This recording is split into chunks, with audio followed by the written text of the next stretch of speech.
Assalamualaikum warahmatullahi wabarakatuh. Waalaikumsalam warahmatullahi. Perkenalkan, nama saya Dina Melisa dari kelas 12 IPS 2. Perkenalkan, nama saya Raya Papareja dari kelas 12 IPS 2. Jadi, di sini kami akan melakukan wawancara mengenai perubahan regres yang terjadi di sekitar lingkungan ini. Ini kita dengan salah satu tokoh masyarakat di lingkungan sekitar. Jadi kita akan menanyakan kepada Bapak. Pertama-tama silakan perkenalkan diri Pak untuk namanya. Terima kasih anak-anak semuanya. Assalamualaikum warahmatullahi wabarakatuh. Waalaikumsalam warahmatullahi wabarakatuh. Nama saya Legimin, bertempat tinggal di Jalan Tapanegara, Gang Rahmania, RT 17 Praja. Di sini kami akan melakukan wawancara mengenai perubahan regres yang terjadi di sekitar lingkungan ini. Ini kita dengan salah satu tokoh masyarakat di lingkungan sekitar. Jadi kita akan menanyakan kepada Bapak. Pertama-tama silakan perkenalkan diri Pak untuk namanya. Terima kasih anak-anak semuanya. Assalamualaikum warahmatullahi wabarakatuh. Waalaikumsalam warahmatullahi wabarakatuh. Nama saya Legimin, bertempat tinggal di Jalan Tapanegara, Gang Rahmania, RT 17 Praja.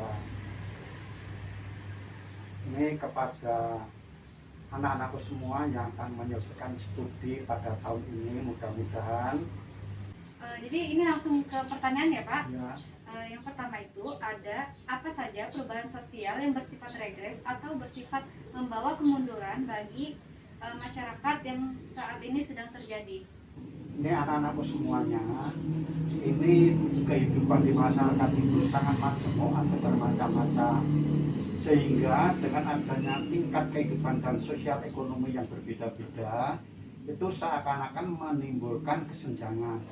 Padahal itu kesenjangan yang tidak begitu berat, tetapi ada nyata di masyarakat.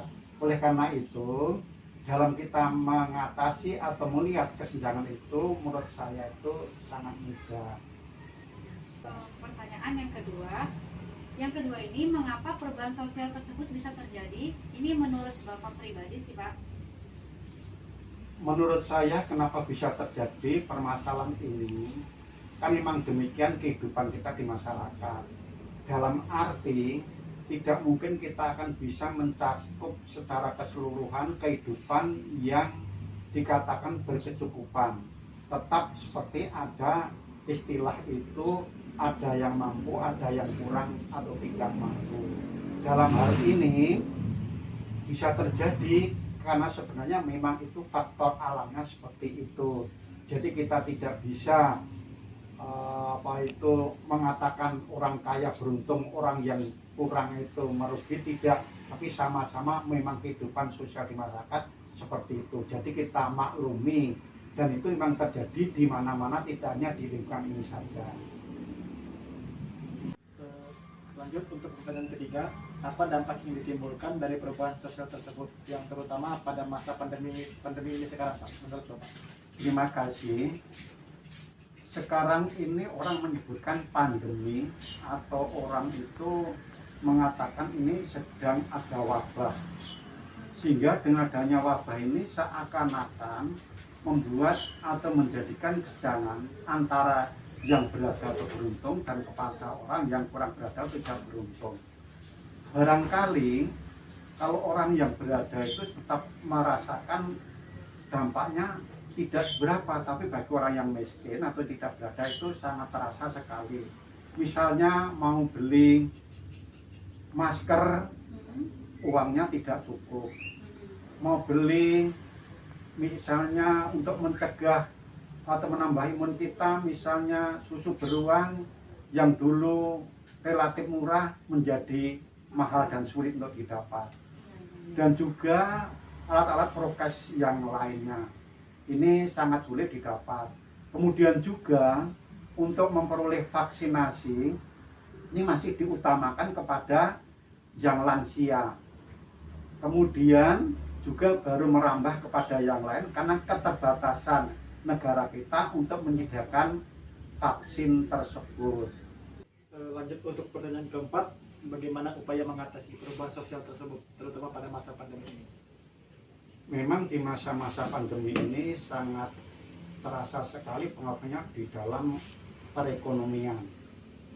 Karena di samping ada pandemi juga ini merembet kepada pemutusan hubungan kerja. Dan juga di sini mendapatkan masalah yang sangat besar dari masyarakat karena dengan adanya pemutusan hubungan kerja. Sehingga dengan demikian pemerintah harus segera mengambil suatu sikap. Mungkin bisa memberi bantuan langsung tunai melalui Menteri Sosial, atau memberikan latihan kerja, atau juga membuka lapangan kerja yang mudah diserap oleh masyarakat melalui perkoperasian dan juga melalui yang lain yang bisa menunjang agar supaya masyarakat bergerak kembali, ekonomi bisa bergerak kembali dan meningkat seperti sedia kala. Nah, oleh karena itu kewajiban pemerintah untuk membangkitkan perekonomian masyarakat secara umum sesegera mungkin agar supaya dampak negatif dari pandemi ini segera teratasi. Terima kasih. Jadi sekian untuk wawancara kami. Sebelumnya kami mengucapkan terima kasih banyak kepada Bapak karena telah meluangkan waktunya untuk menjawab beberapa pertanyaan kami dan juga meluangkan waktu Bapak karena melakukan wawancara di saat seperti ini. Adakah saran-saran dari Bapak untuk di masa COVID yang lagi melanda saat ini, Pak? Terima kasih kepada anak-anakku semuanya yang sekarang sedang menyelesaikan studinya. Nah, Bapak punya saran untuk agar supaya kita ini segera lepas dari pandemi ini. Sebaiknya kita menggunakan istilah 3M. Mencuci tangan dan menggunakan sabun dan air yang mengalir. Selalu memakai masker apabila keluar dari rumah, dan yang ketiga adalah menjaga jarak. Itu minimal dilaksanakan di masing-masing perorangan, keluarga, dan juga masyarakat. Insya Allah kalau kita melaksanakan 3M ini, kita akan segera terbebas dari COVID-19 ini. Demikian, kami sangat berterima kasih kepada anak-anakku semuanya. Semoga generasi muda saya ini menjadi generasi penerus yang memang betul-betul mempunyai mental baja. Demikian, kalau ada kurangnya untuk dimaafkan.